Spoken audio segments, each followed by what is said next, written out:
Good afternoon, everybody. Welcome to webinar 4 in our Ask Hala webinar series, Regional Focus. Our topic today is blended learning, and a very topical topic. It is, of course, as many schools are now returning to face-to-face instruction. Other schools are still unable to do face-to-face instruction and continuing with their online provision. So it's a good topic to be talking about right now. Introductions. My name is John Shackleton. I work for the British Council. I'm based in Egypt. I'm joined by my colleagues Tema, Shora and Nora Al-Sabah, and of course Hala, who's going to be taking us through the presentation today. Good afternoon, everyone, and thank you very much for coming to the 4th webinar. And as John introduced the webinar, today we'll talk to you about blended learning. It's a timely topic, really, because we know that there are so many reopening to the schools in different parts of MENA.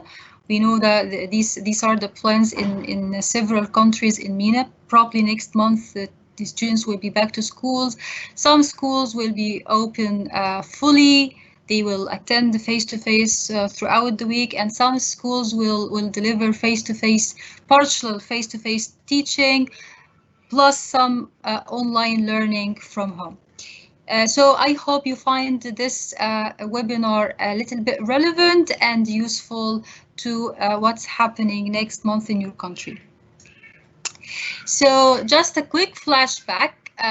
In the last 3 webinars, because this is webinar number 4, in the last 3 webinars we covered synchronous platforms with focus on Microsoft Teams. We also covered Facebook and WhatsApp as 2 social media tools for teaching and professional development, and we also covered asynchronous platforms with a focus on Edmodo. Today we'll talk about blended learning, but what is blended learning? From the picture on the screen, you can see it's as the name suggests, it's blending different ingredients. There is a blender in the center of the picture, and you can put different ingredients so that you can come up with the best solution for a specific teaching situation. It could be online learning through mobile devices. It could be the pen and paper traditional way of learning. It could be a face-to-face teaching.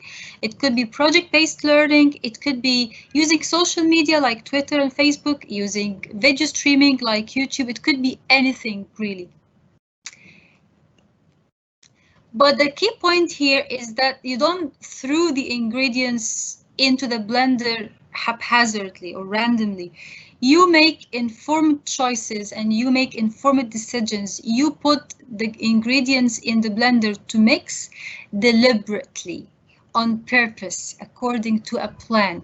You choose the ingredients according to factors, plans, research, decisions. So it's a deliberate mix of learning ingredients. It's like a cake. But what ingredients do we have for the blended learning cake today? You can put face-to-face, and you can blend the face-to-face with some online teaching.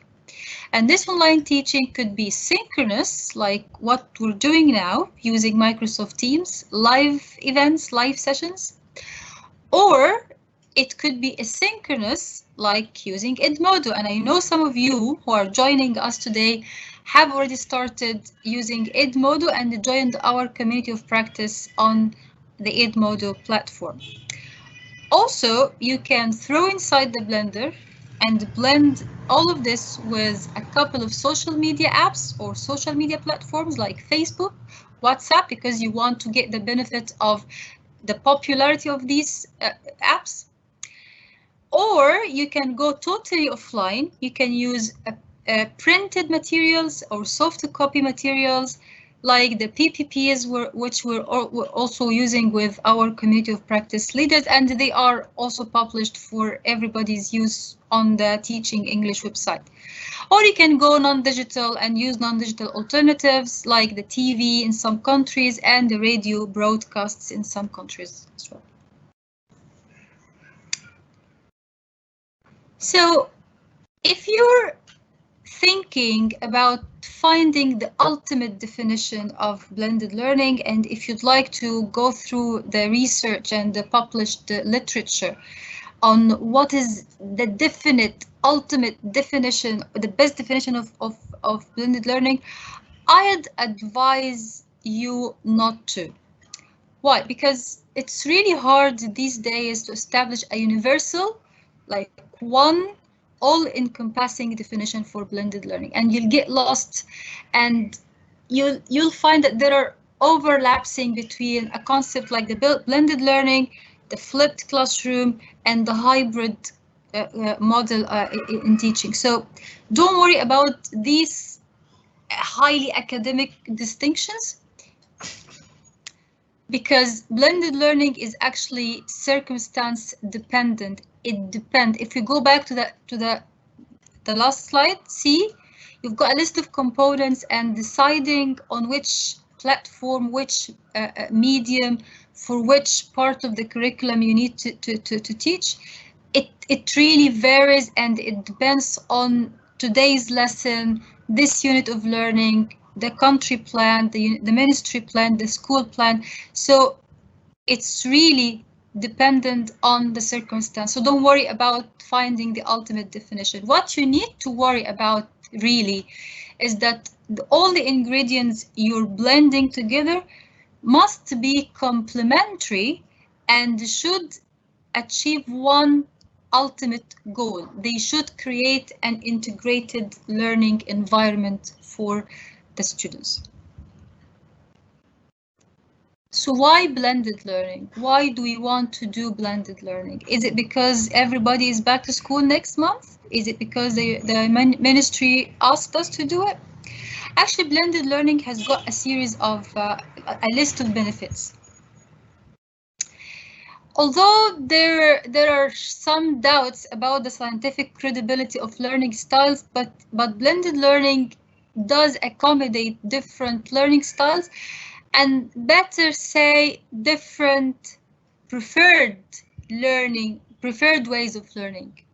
So if I can learn, or if I prefer to learn through face-to-face instruction, and my colleague Tamer prefers to learn through watching videos, and John prefers to learn through listening to audios. Blended learning is the technique, is the approach or the method where you can combine and produce a variety of these media so that you can cater for different preferred ways of learning, or you can call them learning styles. It's under research review, the concept of learning styles. Also, this variety and this combination, and moving away from the one size fits all and trying to bring into your teaching as many methods as you can to cater for everyone, this creates naturally a great extent of flexibility, and variety is always appreciated and convenience is always appreciated, and by doing this, the content becomes more personalized, that the students feel that this is tailored for them. They can find, everybody can find something to do, everybody can find something that appeals to them. So they have choice, and also they have control on the pace itself. It increases the amount of learning content. So instead of just teaching you for 30 minutes face-to-face in class, you can extend those 30 minutes to more than that if I make the learning content available somewhere else. Online, synchronously, asynchronously, printed at home, you know. It extends the reach of learning. That's another dimension of the learning extension. So it's not only about extending the amount of learning content, but also you can reach to students who come to school or who are unable to come to school and they're stuck at home. It extends your reach to students in general. And the learners expect it in the sense that in the last webinar, we agreed that we teach the post-millennials. We teach Generation Z. And they expect technology. They expect an instruction from the teacher, but also they expect some freedom and some flexibility. They expect some taking some ownership of their learning. So blended learning really gives them the opportunity to do some learning on their own. It's a principled teaching approach. It doesn't come from sorcery or black magic. It's supported by research.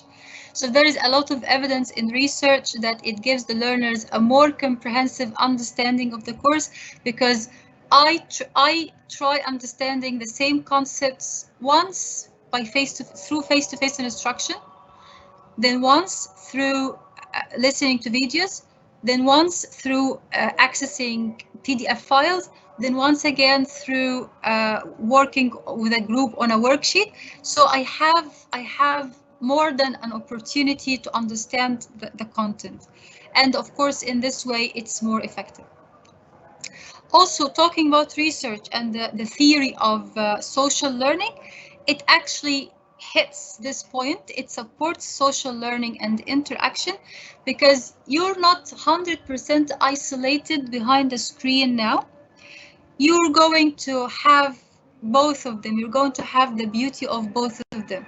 You can learn at your pace online, but also you have the chance to meet up with your peers and collaborate.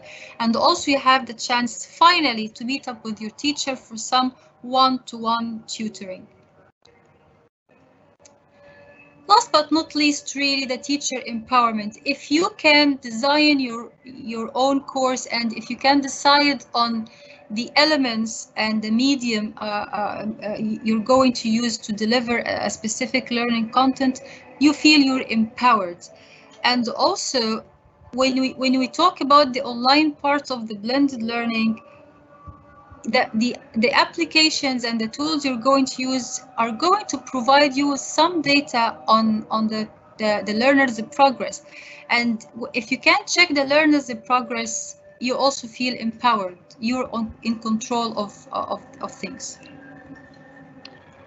I just wanted to pick up, and sorry to interrupt you, Hala, in mid-flow, but between slides.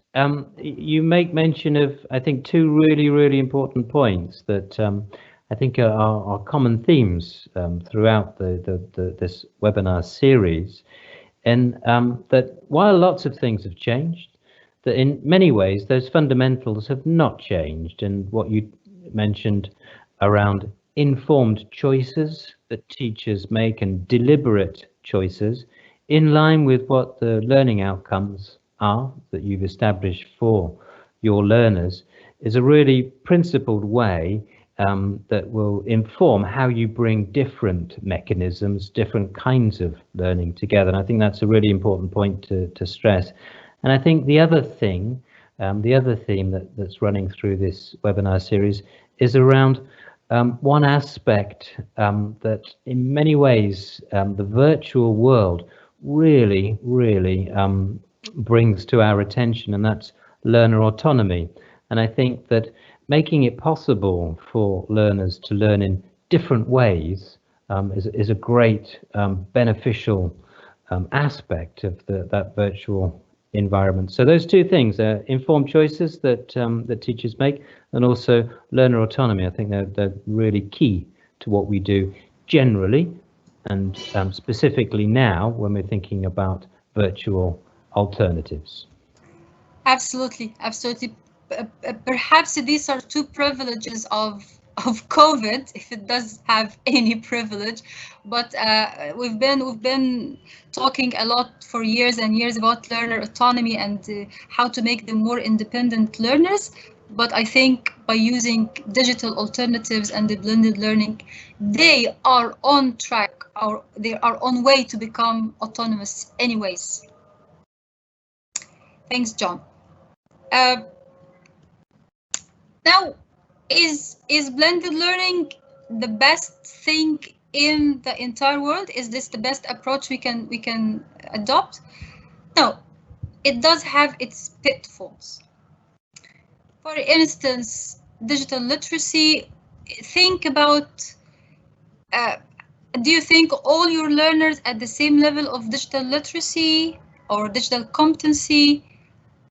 Think about yourself. You might encounter some problems with dealing with the new platforms. You might need some digital support. Technical issues. Oh my God, tell me about it. Internet connection, electricity power cuts, a lot of technical issues, or your laptop just crashes for no reason. So yes, it might have some technical issues. Of course, we talked about the deliberate effort in blending the ingredients together and putting up a course together.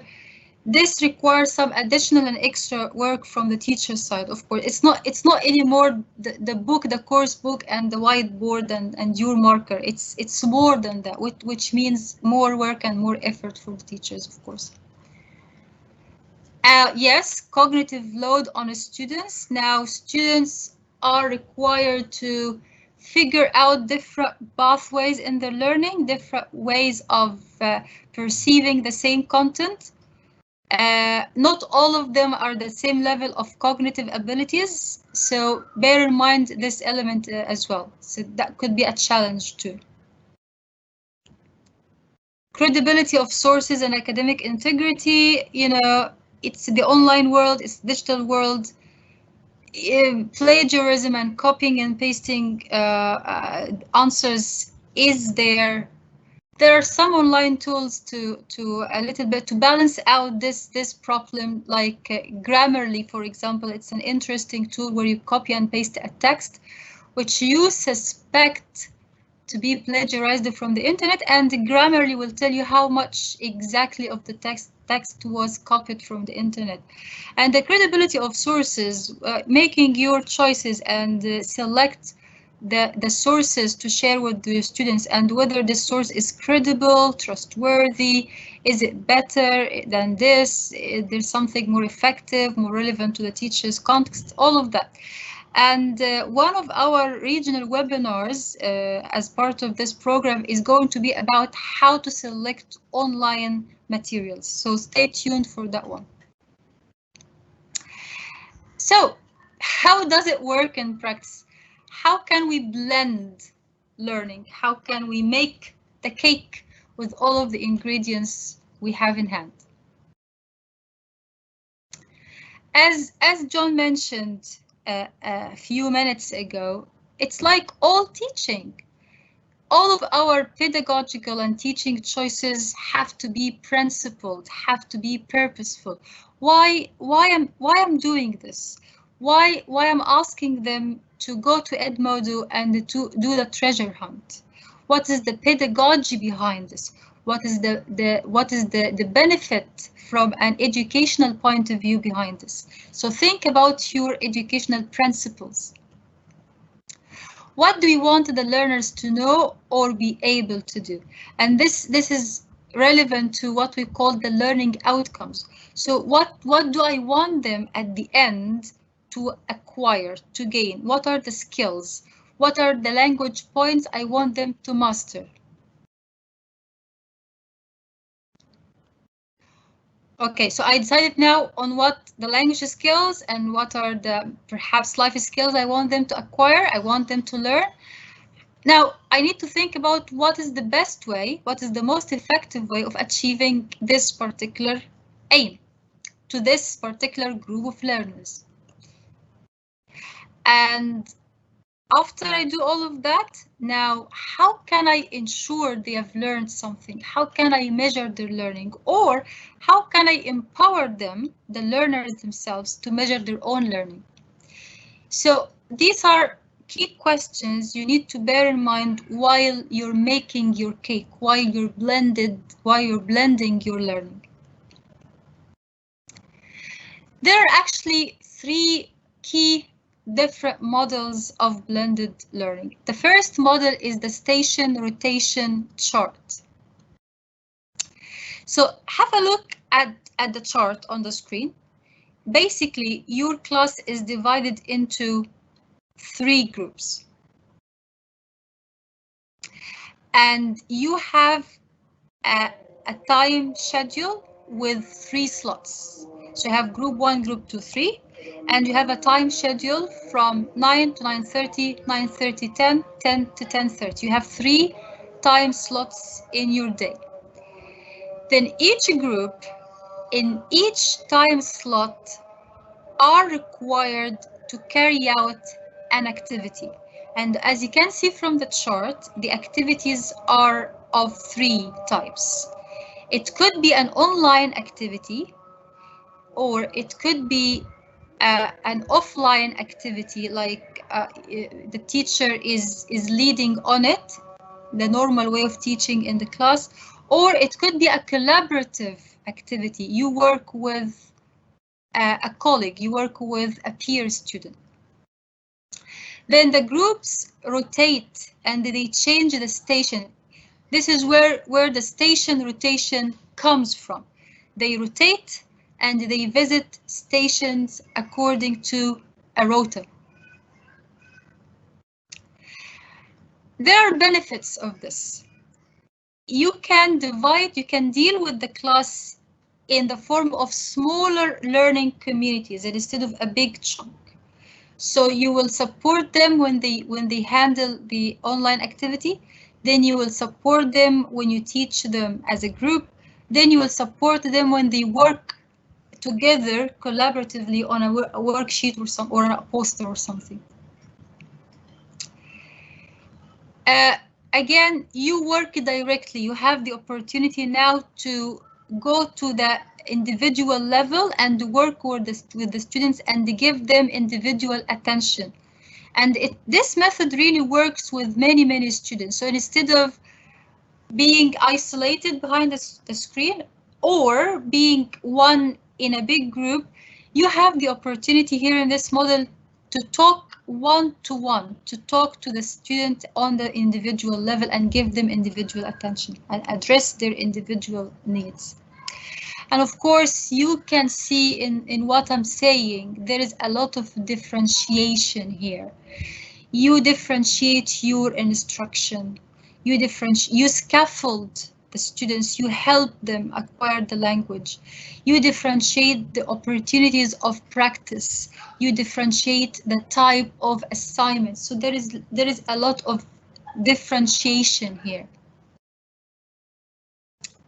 And differentiation means that when you pitch or when you vary your teaching to cater for different cognitive abilities or different learning strategies or different learning preferences. And let's not forget that over the past 6 months, we spend a huge amount of our life in front of a screen. The laptop, the tablet, the iPad, the mobile phone. And this has got its own drawback. It has got its negative effect, really. So it's time now, when we're back to school, to break and remove the students away from the screen and balance out this online-offline time. Give them this human interaction opportunity.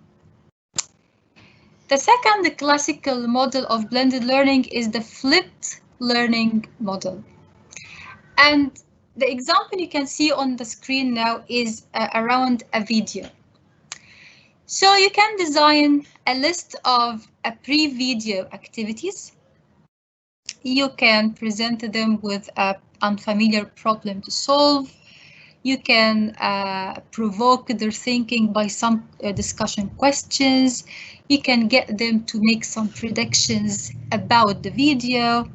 You can assess their prior knowledge, etc. Okay, so you can design a series of pre-video or pre-watching activity.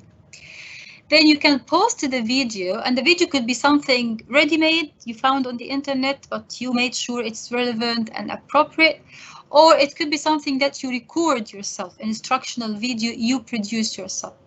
Then you post the video somewhere and you leave instructions there, you leave questions, you leave the assignments, you leave some guidance, give them a task to complete as they watch the video. Then they do the first and the second step on their own. This is the flipped part. They do it on their own. They do it at home. They do it in groups. Then your live or synchronous teaching, or perhaps your face-to-face in-class teaching, would really revolve around this last step, the post-video activity. Now, you've teased their brains, you generated their interest, you give them the task, the content is available, instructions are there, questions, tasks, and assignments are there. Now, your valuable time, your valuable face or synchronous time should be assigned now to the discussion that follows the video. Discuss what they learned from the video. Discuss or practice problem-solving skills. You can also work with manipulatives. Manipulatives is like when you get them to drag and drop and sort words under word families or word categories. You can ask them to draw a concept map or a skeleton, or you can conduct some form of formative assessment, and so on. But the idea is that you dedicate your face-to-face or your synchronous teaching to what comes after watching the video. Third classical model of the blended learning is the playlist model or the individual rotation. So in the group rotation or the station rotation, the students were rotating in clusters, in groups. Here, the students are working individually on their own, but they have a playlist. They have a collection of activities, a series of activities to tackle the same content, but through different media, through different methods. So let's say you want them to tackle a long text about sleeping habits, for example. So you give them a playlist to go through. It could start with a diagram. It could start with a picture story, then a short video, then 2 pages PDF file to read, then an exercise to fill in the blanks, then a summary they need to produce, then a conversation they need to listen to between a lecturer and a group of students on the best sleeping habits. You know, give them a playlist and they do it on their own. It's good because it's obvious from what I'm saying, that they take control of their pace of learning. So I have a playlist of 5 items, 5 different sources to the same content. I can choose to start with number 1, then I can follow that with number 5. Then I don't feel like doing number 3 now, so I might do number 3 at the week, at the end of the week, and so on. So I take control of my pace of learning. See, it creates paths, it creates pathways, it's differentiated. So if you don't like watching videos, that's fine. You can read a file. If you don't like that, it's fine. You can listen to a conversation. If you don't like that, that's okay. You can have a discussion with your friend, and so on. So it's differentiated, it's personalized. Again, you're mixing media and you're mixing modalities together. And After they do that, I think this is applicable to this model and the model before that, the flipped model. After they do all of that on their own, at their own pace, you can really assign, you can really dedicate your synchronous or face-to-face teaching for important feedback and for formative assessment and for supporting them and scaffold their learning. I think this is a strong point. One tip, or maybe a couple of tips, if you're implementing all of these three models, is think about the fast achievers, people who will finish before the others. So be ready with a list of may do activities or you may do activities. So after they finish the main activity you've designed for the whole group, give them this extra activity or extended task they can do if they finish before the others. Also, make sure in a model like that, because you're not going to exist in the three stations at the same time. No, you cannot do that. You will be rotating with them. You will be jumping like a sparrow from a group to a group, from a station to a station. Make sure you leave your instructions written as clear as possible somewhere so they can catch up if they feel they're lost. If they lose track, they don't know what they're doing, they can look at the instructions somewhere in the classroom or somewhere on their mobile phone or somewhere on the platform, then they bring themselves on track again. I just wanted to jump in again, Hala. Really interesting different models there. Thank you. You picked up on 2 points in the last 10 minutes or so, which I think really key and part of those reoccurring themes that are part of our webinar series. This approach that says for teachers, whatever mechanisms they're using, whatever platforms they're using, whether it's face-to-face or whether it's online only or whether it's a mixture of the two blended, the idea that you set learning outcomes and that you develop content and activities that help you meet those learning outcomes. And the third element to this, which is often, I think, neglected both in face-to-face environment, but also especially in the virtual environment, is assessing to what extent those learning outcomes have been met. So that's another really key principle that is part of these series of webinars that we need to hang on to as practitioners, that we need to investigate to what extent the content and activities and platforms that we've decided deliberately to use, to what extent they have actually helped students meet those learning outcomes. And I think the other point that you raised, which is key to making those informed choices about what is the best way of delivering learning. The point that you make about digital fatigue, the point that you make about leaving options for learners to say, okay, well, I've been looking at a screen all day today. I don't want to do this anymore. I want to do something different. I want to learn at my own pace. I want to attend to these language points in the way that best suits me. Those things really important right now, that we're not overloading students in that virtual environment, because we're making the mistake of thinking, well, if students can concentrate for 8 hours a day face-to-face at school, well, they can concentrate for 8 hours in that remote environment. So really important themes that you've picked up on there. Thank you. Yes, John, thank you. I couldn't say it better, really. Thank you very much. There are 10 questions, really, 10 top questions you need to ask yourself when you implement blended learning. What is the focus? Am I doing it for the sake of it? Am I doing it because my friend is doing it? What is the focus of my teaching today or this week or this month? So think about your focus, and your focus should always be, guess, exactly, the learner. It should always be the learner, not the technology. It doesn't really matter what you're using. Nobody can say that Teams is better than Edmodo or Edmodo is better than Facebook or Facebook is better than WhatsApp. That's not true, and no one has the answer to that, and that shouldn't be your focus. Your focus should be the student and the student's learning journey.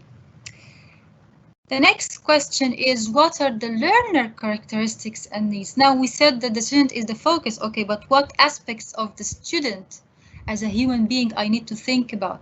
I need to think about their characteristics, their learning preferences, their intelligences, their different cognitive skills, their different learning needs, their proficiency levels, their age group, and the requirement or the characteristics, the special characteristics of each age group, their accessibility to my content. Will they be able to access my content, or I just create the content for myself and nobody else will access it?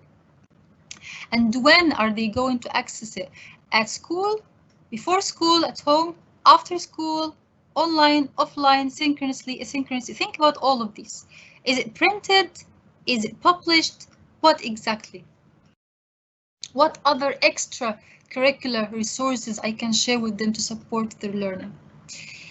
And what are the main planning criteria? When I plan, I really like the backward planning approach. When I plan backward. So this is the first lesson, but this is the last lesson. What do I want the students to achieve by the last lesson of the course? Or this is the first minute of the lesson, but this is the last minute of the lesson. So what do I want the students to achieve, to understand, to gain by the end of the lesson? And I start from there, backward. So I decide on the learning outcomes first, then I plan backward, or I decide on which parts I'm going to assess, what objectives and what learning outcomes I need to assess, then I plan backward, and so on. My mom is bringing me some juice. Thank you very much, Mom. The next question is, how much differentiation and personalization is needed? Again, we've been talking for a while now about differentiation and personalization, and the blended learning really fits well in this. So think about how you're going to personalize the content. If you're teaching your students in a rural area, for example, would it be relevant to tell them about the perks of buying an iPhone, the 11 Pro iPhone? Would that be relevant? Would that be personalized enough? Can they relate to this? So think about differentiation and personalizing your content. Okay, we're using technology, but what is my role if I'm using technology? Am I going to hand it over totally to technology and stay in the shadow? Am I going to be an instructor? The whole thing is led by me, or a facilitator, just to support the learning and guide them through the learning process, or both, a bit of this and that? Think about your role. Now, think about how you're going to track their progress. It's a big mistake when you embark on teaching. I've got wonderful activities, I've developed a fantastic content. Then you keep going with the teaching and you forget about, oops, how am I going to track their progress? How do I know they're doing well? How do I know they need support in which part? How do I know they're struggling with this part? So think about how to track their progress, whether by the online tools you're using, or just to resort back to your traditional ways before COVID, or the ways you used to use to track their progress. It could be a pen and paper, a notebook, or something. Question 7 is the data I get out from the platform. If the platform can give you access to the student's profile, or if you can conduct a quiz or a survey by using this or that platform, what are you going to do with this data? if you have access to the students' results on a survey or a quiz or an assignment, what are you going to do with this data? Are you going to use the data to inform your future planning? Are you going to use this data as a diagnostic tool to reflect on your own teaching? What is it exactly you're going to do with it? All right, I'm using hardware. I'm using the laptop. I'm using mobile phone. I'm using a headset. I'm using an iPad. So what infrastructure do I need to deliver this particular content? What training do I need myself to deliver this particular content? Do I need to reach out to a teacher trainer? Do I need to reach out to an experienced colleague?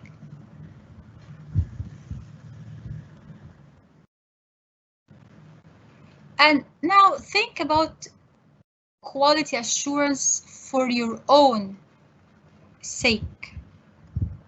Is it effective what I'm doing? Do I need to improve this? All right, how am I going to tell that what I'm doing is effective? Do I need to think about tools and ways and plans? Do I need to think about mechanism to measure my own effectiveness, my own efficiency as a teacher? You can think about surveys, peers assessment, get a colleague to assess you, get a colleague to observe you and give you feedback. Would you like to conduct your own action research in the classroom and see if you're doing okay? And question number 10 is to test before you try, or to test before you buy, or try before you buy. If someone tells you, oh my God, I came across a fabulous online tool yesterday, would you like to try it? It's only £10 a month for a subscription. Just think about it. Think about the tools. Test them before. Ask somebody who tested them before or tried them before you commit yourself to this platform, or if before you subscribe or you buy it even. John, do you want to jump in here and say something? Well, that's very kind of you. I do actually. Yes. Again, you hit on one of those really fundamental principles about teaching, and another theme that as practitioners we need to bear in mind, and that's about reflecting on what it is that you've done. It's about getting feedback on what it is that you've done in the classroom. It's a very normal process, I think, in any walk of life, to think, well, yeah, I've tried something new, or I've done something a little bit differently this time. How did that work? Was it effective? Did the learners enjoy it? And I think that one of the challenges for teachers, because we're quite often, aren't we? We're locked in a classroom on our own, and I think we go through a process that we've done, hundreds and hundreds of times before. And I think there's a danger that we get a little bit isolated and our approaches to teaching can become a bit fossilized. So I think those the ways of ensuring that we think introspectively about what we've done. We ask the learners what they think of what we've done. We ask our colleagues to give us feedback, and that we open up a lot more, I think, openly and honestly about the effectiveness of what we are doing. And you talked earlier about one of the positives of the impact of COVID-19, if we can talk in those terms. I think what this monumental challenge, I think, has thrown up is that it is a real opportunity to think deeply about what it is that we do as teachers. So I think that process of getting feedback, reflecting on what you've done, inviting teachers into your classroom, into your remote classroom, going to look at what other teachers are doing, I think that's a really key thing that you've picked up on there. Yeah. Thanks, John. Really well said. Thank you. So what kinds of learning lend themselves to what kind of medium? Think about one of the big questions is to think about, I'm teaching this part of the curriculum, so what is the best medium to use to teach this curriculum? And what you can see on the screen is something I came across on Facebook, and it really hit home. So every added click is another opportunity for a student to get lost. I'm going to set up my alternative internet source in case I get any power cuts. So what are the practical examples of cakes I've made? What kind of practical examples of blended learning lessons or activities you can make? And Taylor, could you please warn me if I got cut off on WhatsApp so I can reconnect through an alternative internet connection? Thank you. If you can hear me, Taylor. So one activity is the virtual debate, and you've got a bank of TED Talks really. And you can select the TED Talk, or you can get the students to select the talks themselves. Then you present the talk as this is the expert. Then you can invite them for a debate to dispute the ideas given by the expert or to challenge the expert.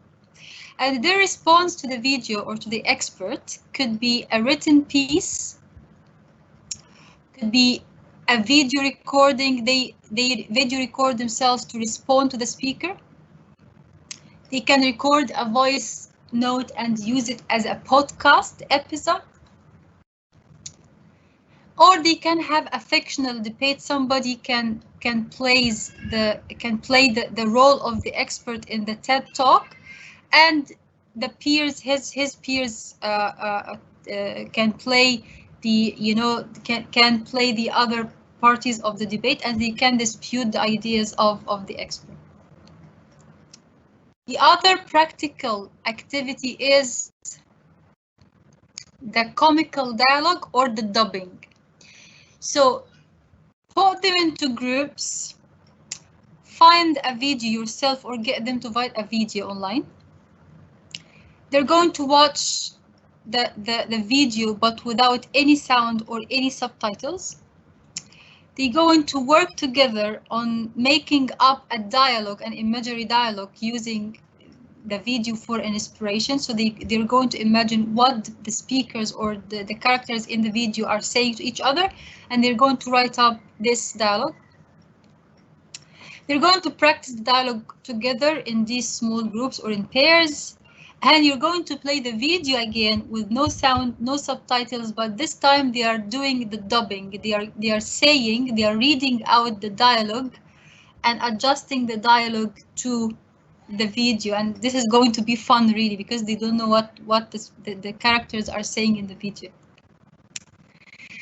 The other idea is how to create your TED Ed lesson. You know, TED Ed is a bank of wonderful educational videos. You need to register for free for TED Ed. You can create an account for free. Then you need to find the video. Then on the video, you can edit and add questions and attach assignments to the video. So let's say you're looking for a video on the good sleeping habits. Then you find the video. Then you write the questions below the video. Then you post the video, you publish it, and you make it accessible. You make it public for the students. Then the students go to the video, watch it, and find the questions and comment on the questions and comment on each other answers. So that's another way of making your own blended lesson. John, I feel like you want to say something. No, not at all. No, I was okay, carried away listening to you then. Yeah. Okay. Nothing more insightful than what you're already saying. Oh, thank you. I'm keeping an eye on my internet connection really, and the power, the electricity power, because I've got a warning from my mom now that they might cut off the electricity at any minute. Okay, we'll never ignore warnings from your mother. Okay. So the question is it effective? Well, yes, it's like the same question you would ask about your teaching. Is my teaching effective? How do I make sure my teaching is effective? If it's a principled, if it's rooted in like well-proven pedagogy, if it's purposeful, if it's learner-centered, it should be effective. But again, I'd like to recap on the most important principle of the blended learning is that the various ingredients should work together. That's the secret recipe, really. It doesn't matter what you're blending together, as long as they work well together. That's your secret recipe. And of course, your learners are the best judges of if this is work or if this doesn't. As John said a couple of minutes ago, have their say, have your peers say, have your colleagues say, reflect on your own performance, think strategically and think critically on your performance. Just looking on my WhatsApp in case I get any warning messages. And these are very two useful resources from the British Council website, teachingenglish.org.uk, and we'll be sharing the slide deck and everything with you guys later. And I think John has got a big announcement to make now. Is that true, John? It is true. That's right. Yes, but before I make that big announcement, there's one interesting question, and I think that you've dealt with it throughout this webinar, but maybe it's a good way to kind of sum up. You've talked a lot about the opportunities and the benefits of blended learning and the kinds of considerations that you need to go through in order to make those deliberate, informed choices to ensure that learners engage with learning content in a very integrated kind of way. The question, which is around the restrictions of blended learning. So, I mean, we've talked a little bit about the constraints and restrictions of, online learning in terms of attention span, the challenge of making them interactive, our own perhaps lack of familiarity, lack of confidence, etc. With that remote environment. Specifically, though, about bringing together face-to-face and virtual delivery, are there any major restrictions that come immediately to mind that you would want to summarize? Sorry, I would say that they are the same restrictions that we've been talking about through our series of webinars. If moving everything online has caused some digital divide between the learners. So not everybody has got access to technology. So it's really important for you guys as teachers and teacher educators to think carefully about your digital content and your learners' accessibility to this content. You might think, and also there is something interesting I read on the internet the other day, that we go under the impression, and we have this assumption that our current students are technology natives or digital natives. They could be, but also think about students who live in areas where they have no access to technology. These are not technology natives or something, or tech savvies or something. So think about all of these, because technology, as much as it can be a very helpful tool for you, it can also be the tool that divide the learners and hinder them from learning and make them fall behind the learning process, or the learning, I don't know, the learning journey. Would that be useful, John? Yeah, I think that's a really good answer, and I think just maybe one final point around the abilities of learners, that I would say that we need to be quite careful about assumptions that we might make about the abilities of our students to operate in the virtual digital world, and that even for those learners who have no issues with connectivity, that their skills and strengths are perhaps to do with communication, to do with social media, but they're probably, may well not be particularly skilled at learning online, Yep. either synchronously or asynchronously. So I think there are some assumptions about the skills and competence Yep. of our learners that you know, that we need to challenge. I think we tend to think, oh, young people, they can do everything online, no problem. Yeah. But you know, that isn't necessarily the case. Yeah. Yeah. Yeah. I totally agree. Good. I was hoping you were doing. I'm glad you've survived the power cut as well. Yeah. And Good. Stayed Nothing happened. stayed on good terms with your mother as well was tremendously important. The 10th of October, then, this is the announcement. Many of you will know this already, so this will be a reminder. 10th of October, it's coming soon. We're organizing an online conference to bring together some of the work that we've been doing through this teacher networking initiative. We've got a really, really interesting program. We would like to encourage you, of course, to register. And you should have received already a registration, well, a flyer, a poster with a draft program in it that details what it is that we're going to be doing, what we're going to be looking at, what the purpose is. So as you can see on the screen, there's a link in this flyer that will take you through to a registration form. So I'd like to encourage as many of you as possible to to complete a registration form and to take the best opportunity to join what will be a very, very interesting day. 10th of October starts at 10 o'clock Egypt time.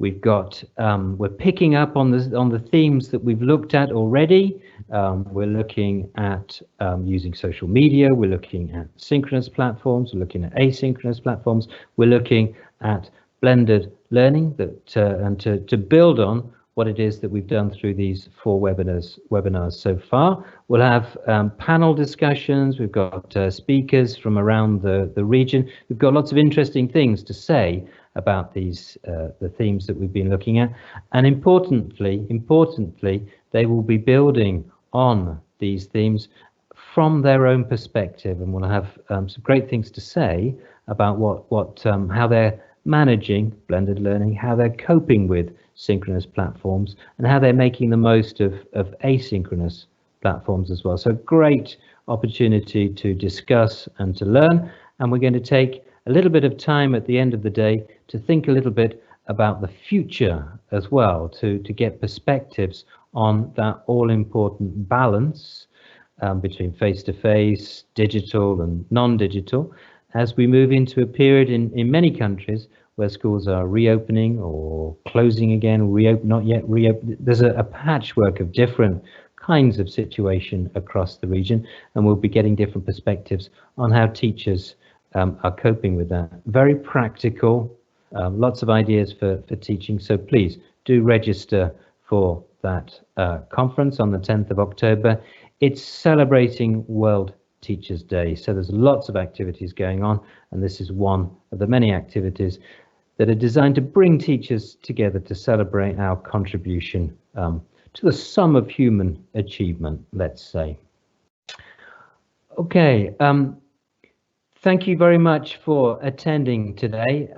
I hope you've enjoyed Hala's presentation as much as we have. Some very interesting questions and comments that have come through in the question and answer box, and 2 in particular, I think, which we will deal with and we have planned, and we will announce a schedule as a participant requested us to do. We will announce a schedule. We've got it all mapped out. And 2 of those themes, importantly, are around making the best choices around selecting online content, because in this rush to digital, it's quite easy, I think, for us to think, okay, well, yeah, no, that looks like a good activity. That looks like a good text. I'll use that. And we kind of suspend our normal critical faculties that we would normally use in for example, looking at a hard copy of a textbook to say things like, well, that looks quite like an interesting activity, I'll do that. That doesn't look so good, I'm not going to do that. So a webinar specifically on designing and on selecting and on deploying digital content. And the second comment, which we will also devote a webinar to, is around working with parents. It's clear, isn't it, and it's become especially clear over the last 6 months, that a key ingredient to helping learners learn effectively are parents. And we do a lot of work in developing effective teaching skills. We do a lot of work in looking at how we can motivate learners, and we will look in a specific webinar at how we can work with parents so that they, in the learning of English in particular, so that they, the parents, can support learners learning at home.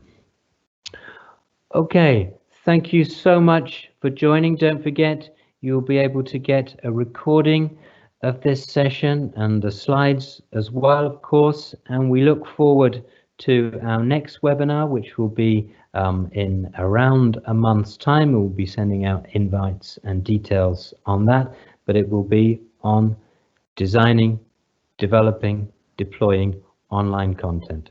Thank you so much indeed. Thank you, Hala. Thank you, Nora. Thank you, Tema. Thank you, everybody, for attending. Thank you. Thank you very much. Thank you. Bye. And we will see you next time.